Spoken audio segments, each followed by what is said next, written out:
جو سارے لوگ ہوتے ہیں وہ وہیں پہ رہیں, ان کے سامنے ان لوگوں کو بلایا جائے جو امانت لے کے آئے ہیں, اور ان سے قسم لی جائے, اور وہ یہ قسم دیں کہ قسم کھا کر ہم یہ بات کہتے ہیں کہ ہم نے کوئی ہیرا پھیری نہیں کی. تو ان لوگوں نے قسم بھی کھا لی. اس کے بعد وہ پیالہ مکہ میں بکتا ہوا پایا گیا. تو جب پوچھا گیا تو بتایا گیا کہ ان دونوں عیسائیوں نے وہ پیالہ جو تھا وہ بیچا ہے. اب جو ہے حضور صلی اللہ علیہ وسلم کے پاس پھر شکایت لگائی گئی, اور پھر حضور صلی اللہ علیہ وسلم نے ان سے کہا کہ تم لوگ کھڑے ہو جاؤ, یعنی کہ مرنے والے کے جو قریب ترین رشتہ دار تھے, جن کو کہ وراثت پہنچنی تھی یا مال پہنچنا تھا, وہ دو کھڑے ہوئے اور انہوں نے قسم کھائی کہ ہم بالکل بہتان نہیں لگا رہے, ہم بالکل سچی بات بتا رہے ہیں. تو ان لوگوں کی قسم کھانے کے بعد پہلے والوں کی قسم جو تھی وہ رد ہو گئی, اور وہ زمانے میں جو تھے وہ بدنام ہو گئے. پھر انہوں نے اس بات کا اقرار کیا کہ ہاں ہم نے ہی وہ پیالہ جو تھا وہ بیچا تھا, اور پھر انہوں نے معافی مانگی, اور پھر بعد میں وہ مسلمان بھی ہو گئے. تو یہ جنرل کچھ واقعات ہوتے ہیں, ان واقعات کی وجہ سے بہت سے احکامات جو ہیں وہ قرآن میں آ جاتے ہیں جو قیامت تک کے لیے. تو پہلوں کی گواہی رد ہو جاتی ہے دوسروں کی گواہی سے, جبکہ پہلے والوں نے بھی اللہ کی قسم کھائی ہوتی ہے, دوسرے والوں نے بھی کھائی ہوتی ہے, اور پھر اللہ تعالیٰ اس معاملے کو ظاہر بھی کر دیتا ہے. اسی طرح کے اور بھی کچھ واقعات آئیں گے جو ہم وقت کے ساتھ ساتھ دیکھتے رہیں گے. اب میں اتنی بڑی آیت کو دوبارہ نہیں پڑھنے والی, اس کہانی سے آپ کو پتہ چل جائے گا کہ کیا تھا. جس روز اللہ سب رسولوں کو جمع کر کے پوچھے گا تمہیں کیا جواب دیا گیا. یہ میں نے آپ کو بتایا تھا نا, جب امت وسط مسلمانوں کو بنایا گیا تھا, حضرت نوح کے واقعے میں اس طرح کی میں نے آپ کو بات بتائی تھی کہ قیامت والے دن تمام رسولوں کو جمع کر کے پوچھا جائے گا کہ ان کی امت نے کیا جواب دیا. تو وہ عرض کریں گے کہ ہمیں کچھ علم نہیں, یعنی اب وہ یہ ذمہ داری نہیں لینا چاہیں گے کہ وہ اپنی امت کے خلاف گواہی دیں. آپ ہی تمام پوشیدہ حقیقتوں کو جانتے ہیں. پھر تصور کرو اس موقع کا جب اللہ فرمائے گا کہ اے مریم کے بیٹے عیسیٰ, یاد کر میری اس نعمت کو جو میں نے تجھے اور تیری ماں کو عطا کی تھی. میں نے روح پاک سے تیری مدد کی, تو گہوارے میں بھی لوگوں سے بات کرتا تھا اور بڑی عمر کو پہنچ کر بھی. اب دیکھیں بار بار اللہ تعالیٰ قرآن میں بتاتے ہیں کہ حضرت عیسیٰ بڑی عمر کو پہنچ کر بھی لوگوں سے خطاب کریں گے. تو وہ بڑی عمر کو تو پہنچے ہی نہیں تھے, اس کا مطلب ہے کہ وہ دوبارہ آئیں گے اور پھر لوگوں سے خطاب کریں گے. میں نے تجھ کو کتاب اور حکمت اور تورات اور انجیل کی تعلیم دی. تو میرے حکم سے مٹی کا پتلا پرندے کی شکل کا بناتا اور اس میں پھونکتا تھا, اور وہ میرے حکم سے پرندہ بن جاتا تھا. تو مادرزاد اندھے اور کوڑی کو میرے حکم سے اچھا کرتا تھا. تو مردوں کو میرے حکم سے نکالتا تھا. پھر جب تو بنی اسرائیل کے پاس سری معجزے لے کر پہنچا, اور جو لوگ ان میں سے منکر حق تھے انہوں نے کہا کہ یہ معجزے جادوگری کے سوا اور کچھ نہیں ہیں, تو میں نے ہی تجھے ان سے بچایا تھا. یعنی وہ تجھے قتل کر رہے تھے اور میں نے تجھے ان سے بچایا. اور جب میں نے حواریوں کو اشارہ کیا کہ مجھ پر اور میرے رسول پر ایمان لاؤ, تو تب انہوں نے کہا ہم ایمان لائے اور گواہ رہو کہ ہم مسلم ہیں. حواریوں کے سلسلے میں یہ واقعہ بھی یاد رہے جب حواریوں نے کہا اے عیسیٰ ابن مریم, کیا آپ کا رب ہم پر آسمان سے کھانے کا ایک خوان اتار سکتا ہے؟ تو عیسیٰ نے کہا اللہ سے ڈرو اگر تم مومن ہو, یعنی اللہ تعالیٰ کو سے ایسی فرمائشیں نہ کرو جو تمہارے لیے الٹی سزا کا باعث بن جائے. انہوں نے کہا ہم بس یہ چاہتے ہیں کہ اس خوان سے کھانا کھائیں اور ہمارے دل مطمئن ہو اور ہمیں معلوم ہو جائے کہ آپ نے جو کچھ ہم سے کہا ہے وہ سچ ہے اور ہم اس پر گواہ ہوں. یعنی بعد والی نسلوں کو ہم بتائیں کہ یہ معجزہ ہم نے اپنی آنکھوں سے دیکھا تھا. اس پر عیسیٰ ابن مریم نے دعا کی، خدایا ہمارے رب، ہم پر آسمان سے ایک خوان نازل کر جو ہمارے لیے اور ہمارے اگلے پچھلوں کے لیے خوشی کا موقع قرار پائے اور تیری طرف سے ایک معجزہ ہو، ہم کو رزق دے اور تو بہترین رازق ہے۔ اللہ نے جواب دیا، میں اس کو تم پر نازل کرنے والا ہوں، مگر اس کے بعد جو تم میں سے کفر کرے گا اسے میں ایسی سزا دوں گا جو دنیا میں کسی کو نہ دی ہوگی۔ اتنی سخت ترین بات اللہ تعالیٰ نے فرمائی کہ جو اس کے بعد کفر کرے گا اس کو میں ایسی سزا دوں گا جو دنیا میں کسی کو نہ دی ہوگی۔ رسولوں کے بارے میں شاید میں نے بتایا آپ کو کہ نہیں بتایا کہ جب وہ معجزے لے آتے ہیں تو فائنل بات ہوتی ہے۔ معجزے کے آنے کے بعد جب کوئی امت رسول کا انکار کرتی ہے تو وہ زندہ رہنے کا حق کھو دیتی ہے۔ اب پھر اس قوم کو ہلاک کر دیا جاتا ہے اور رسول اور اس کے ساتھیوں کو بچا لیا جاتا ہے۔ تو یہاں بھی اللہ تعالیٰ نے کہا کہ اگر یہ معجزہ نازل ہو گیا اور تم نے پھر کفر اختیار کیا تو تمہیں شدید ترین سزا ملے گی۔ اس کے بعد ہمیں پتہ نہیں چلتا، نہ ہمیں حدیث سے پتہ چلتا ہے نہ کسی اور سورس سے پتہ چلتا ہے کہ وہ اپنی بات پر قائم رہیں یا انہوں نے رجوع کر لیا، یعنی اپنی دعا سے وہ ہٹ گئے، مطالبے سے ہٹ گئے۔ لیکن کچھ لوگوں کا کہنا یہ ہے کہ وہ خوان نازل ہوا اور کچھ لوگوں نے پھر جو ہے اس میں زیادتی کی، ان کو پھر سور بنا دیا گیا، کیونکہ قرآن بار بار کہتا ہے نا کہ تم میں سے بندر اور سور بنائے گئے، لیکن سور بنانے کا واقعہ ایسا ہمیں نہیں ملتا۔ لیکن کچھ لوگ یہ کہتے ہیں کہ جب ان لوگوں نے پھر نافرمانی کی تو ان کو پھر سور بنا دیا گیا۔ اور ویسے اس میں کرسچنس کی ٹریڈیشن میں بھی وہ لاسٹ سپر کا ایک کانسیپٹ تو ہے نا، تو شاید وہی لاسٹ سپر ہی یہ موقع ہو جب اللہ تعالیٰ نے خوان نازل کیا۔ اس کے بارے میں ہمارے پاس کوئی حتمی ذریعہ نہیں ہے کہ ہم اس کو جان سکیں۔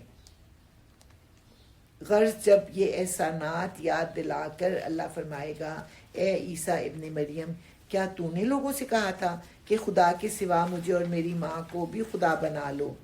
تو کیا کہہ سکتے تھے؟ آرام سے کہہ سکتے تھے نا کہ نہیں، لیکن اب دیکھیں کتنی لمبی بات کر رہے ہیں۔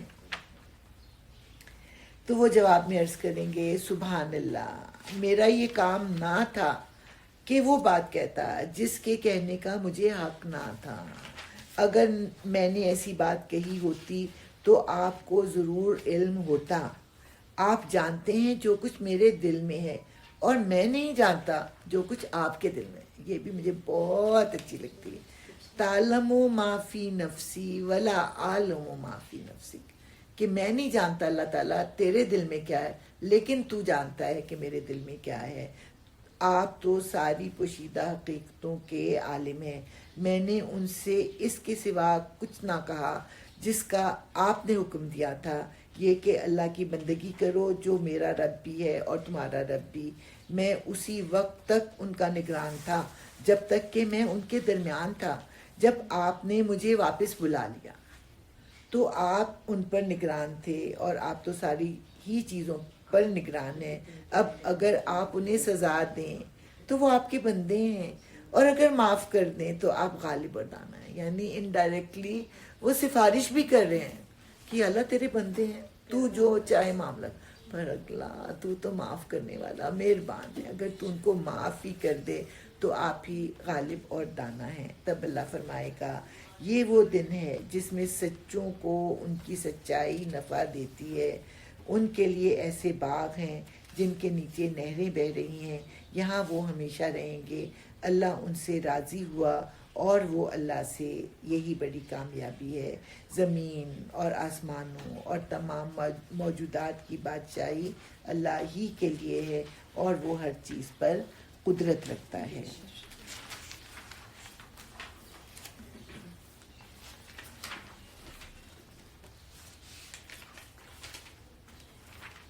چلیے سورہ مائدہ تو ہم نے ختم کر لی،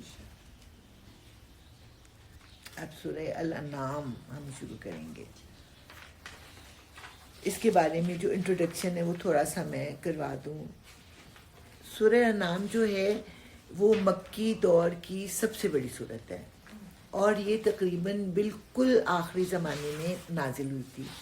اور اس کے بارے میں کہا جاتا ہے کہ جب یہ صورت نازل ہوئی تو اس کے ساتھ 70,000 فرشتے بھی آئے اور ان کی تسبیح سبحان اللہ و بحمدہ اسے اس تسبیح سے سارا ماحول جو تھا وہ گونج رہا تھا. اور اس کے بعد اس کے بارے میں یہ بتایا جاتا ہے کہ یہ ایک ہی وقت میں نازل ہوئی, ایک ہی وقت میں پوری کی پوری صورت جو ہے وہ نازل ہوئی. کتنی بڑی صورت ہے. اور جو ہے اس میں کیا لکھا تھا سورہ مائدہ کے بارے میں یہ کیا 1/3 یاد ہوئی تھی کہ وہ وہ ایک ہی خطبے کے طور پہ نازل آخر میں نازل ہوئی نا, تو ہو سکتا ہے کہ وہ حجت الوداع کے موقع پر ہی سارے, لیکن میں نے اتنا نہیں پڑھا, البتہ اتنا کہ اس میں آخری جو ہے وہ تفہیم القرآن میں بھی انٹروڈکشن.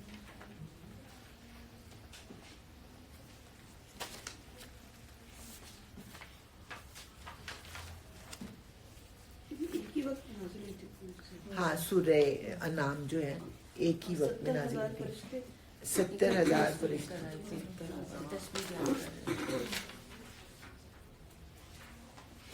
یہ تو میں نے بتا دیا تھا. ہاں سورہ نام ہجرت سے 1 سال پہلے نازل ہوئی. اس میں 165 آیتیں ہیں اور اس میں 49 آیتیں توحید کے بارے میں ہیں, اللہ تعالیٰ کے ایک ہونے کے بارے میں ہیں. اور جیسا کہ میں نے بتایا کہ 70,000 فرشتوں کے ساتھ نازل ہوئی, ایک ہی وقت میں نازل ہوئی. اور ایک بات اور کہ مکہ میں نفاق نہیں تھا, کیونکہ مکہ میں آپ مسلمان ہو اور ظاہر کریں تو کیا ہوتا تھا, سزا ملتی تھی نا. تو اس لیے وہاں پہ کوئی ایسا بندہ نہیں تھا کہ وہ کافر اور اپنے آپ کو مسلمان کہے. نفاق کیا ہوتا ہے کہ آپ دل میں کافر ہو اور اپنے آپ کو مسلمان ظاہر کر رہے ہو. مکہ میں ایسی کوئی سچویشن نہیں تھی. اس کے علاوہ وہ جھوٹے لوگ نہیں تھے, سازشی لوگ نہیں تھے, جو کچھ کرتے تھے سامنے کرتے تھے, کھل کے کرتے تھے, اس لیے مکہ میں نفاق نہیں تھا. اور اس میں جو ہے 3 موضوعات ہیں, توحید, حضور صلی اللہ علیہ وسلم کی رسالت اور اس آخرت. اس کے بعد جو ہے اس میں یہ بتانا ہے کہ الحمدللہ سے یہ شروع ہوتی ہے اور ہر 7ویں سپارے میں ایک دفعہ جو ہے وہ الحمدللہ آتی ہے. تقریباً 7 صورتوں کے آغاز میں الحمدللہ آتی ہے. تو یہ بات بھی اس میں ہے. یہ اب 7واں سپارہ 5 صورتوں کے آغاز میں نہیں, صورتوں کا نہیں, 7ویں سپارے میں. جی یہ 5 صورتوں کے آغاز میں الحمدللہ ہے. ہاں 5 صورتوں کے آغاز میں. ابھی آئے گی سورہ بنی اسرائیل میں آئے گی جو 15ویں سپارے میں, پھر اس کے بعد سورہ کاف میں بھی آ جائے گی, اس کے بعد پھر 2 جگہ اور بھی آئے گی. تو یہ 2-3 باتیں تھیں اس کے آغاز میں بتانے والی. اب سورت ہم شروع کرتے ہیں. اعوذ باللہ من الشیطان الرجیم, بسم اللہ الرحمن الرحیم. تعریف اللہ کے لیے ہے جس نے زمین اور آسمان بنائے, روشنی اور تاریکیاں پیدا کی. اس میں 2 لفظ ہیں نا وہ زیادہ غور کرنے والے ہیں. خلق السماوات والارض, خلق کا لفظ جو ہے را مٹیریل تھا, مادی چیزیں تھیں جس سے اللہ تعالیٰ نے زمین و آسمان پیدا کیے. اور جعل الظلمات والنور, تو جعل ظلمات والنور یہ غیر مادی چیزیں نا, روشنی اور اندھیرے, اس کے لیے پھر جعلہ کا لفظ جو ہے وہ آتا ہے. ایک بات اور یاد رکھنے کی, قرآن میں جب اندھیرے کا ذکر آتا ہے تو ایک اندھیرے کا ذکر نہیں آتا, اندھیروں کا ذکر آتا ہے. اور جب روشنی کا ذکر آتا ہے تو وہ واحد کی شکل میں آتا ہے کہ نور پیدا کیا. تعریف اللہ کے لیے ہے جس نے زمین اور آسمان بنائے, روشنی اور تاریکیاں پیدا کی. پھر بھی وہ لوگ جنہوں نے دعوت حق کو ماننے سے انکار کر دیا ہے دوسروں کو اپنے رب کا ہمسر ٹھہرا رہے ہیں. وہی ہے جس نے تم کو مٹی سے پیدا کیا, پھر تمہارے لیے زندگی کی ایک مدت مقرر کر دی اور ایک دوسری مدت اور بھی ہے جو اس کے ہاں طے شدہ ہے.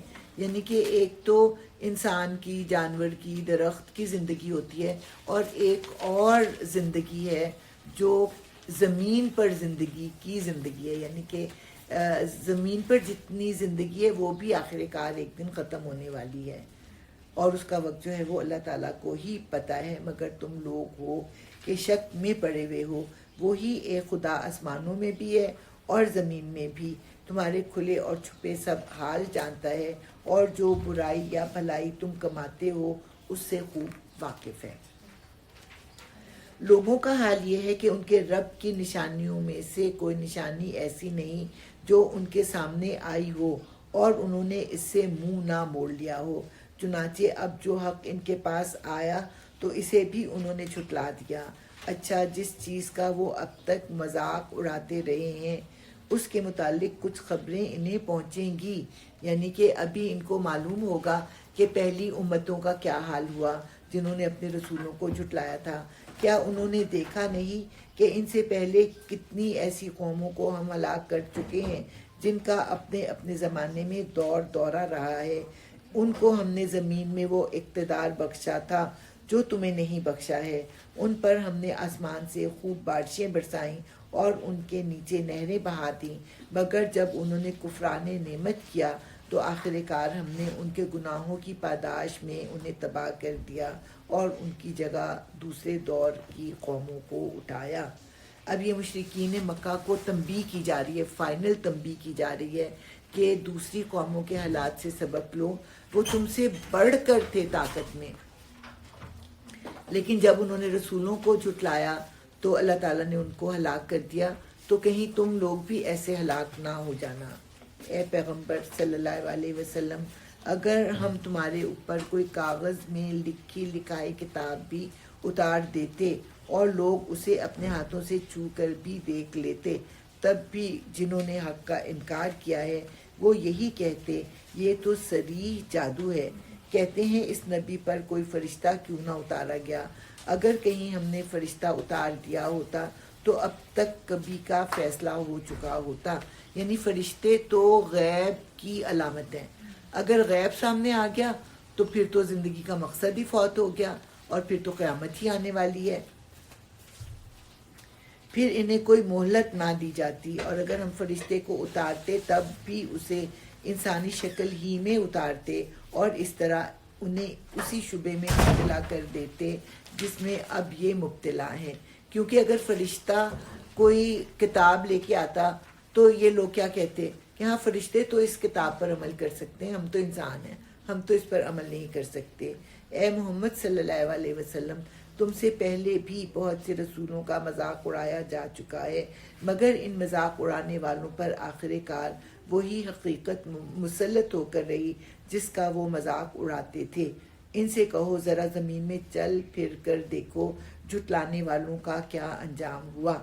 اب یہ کہا تو حضور صلی اللہ علیہ وسلم سے جا رہا ہے، لیکن سنایا مشرکین مکہ سے جا رہا ہے، اور حضور صلی اللہ علیہ وسلم کو بھی حوصلہ افزائی کی جا رہی ہے کہ اگر آج یہ تمہیں تنگ کر رہے ہیں تو تمہارا انجام تو بہتر ہوگا، لیکن یہ اپنے برے انجام سے دوچار ہوں گے۔ ان سے پوچھو آسمانوں اور زمین میں جو کچھ ہے وہ کس کا ہے، کہو سب کچھ اللہ ہی کا ہے، اس نے رحم و کرم کا شیوا اپنے اوپر لازم کر لیا ہے۔ اللہ تعالیٰ بار بار اس صورت میں کہیں گے کہ اللہ تعالیٰ نے اپنے اوپر رحمت کو لازم کر لیا ہے، کتب علی نفسہ الرحمہ، اسی لیے وہ نافرمانیوں اور سرکشیوں پر تمہیں جلدی سے نہیں پکڑتا، تمہیں مہلت دیتا ہے کہ تم واپس آ جاؤ۔ قیامت کے روز وہ تم سب کو ضرور جمع کرے گا، یہ بالکل ایک غیر مشتبہ حقیقت ہے، مگر جن لوگوں نے اپنے آپ کو خود تباہی کے خطرے میں مبتلا کر لیا ہے وہ اسے نہیں مانتے۔ یہاں پہ دو ٹرمز جو ہیں وہ آپ نے پہلے سنی ہوں گی، ان کو میں دوبارہ دہرا دیتی ہوں، تذکیر بے آلاء اللہ اور تذکیر بے ایام اللہ، یہ حضرت شاہ ولی اللہ نے کوائن کی تھی۔ تذکیر ہوتا ہے نصیحت، بے آلاء اللہ، آلاء کس کو کہتے ہیں؟ فَبِأَيِّ آلَاءِ رَبِّكُمَا، تم اللہ تعالیٰ کی کون کون سی نعمتوں کو جھٹلاؤ گے۔ تو اللہ تعالیٰ قدرت کی نشانیاں دکھا کر تو بندوں کو اپنی طرف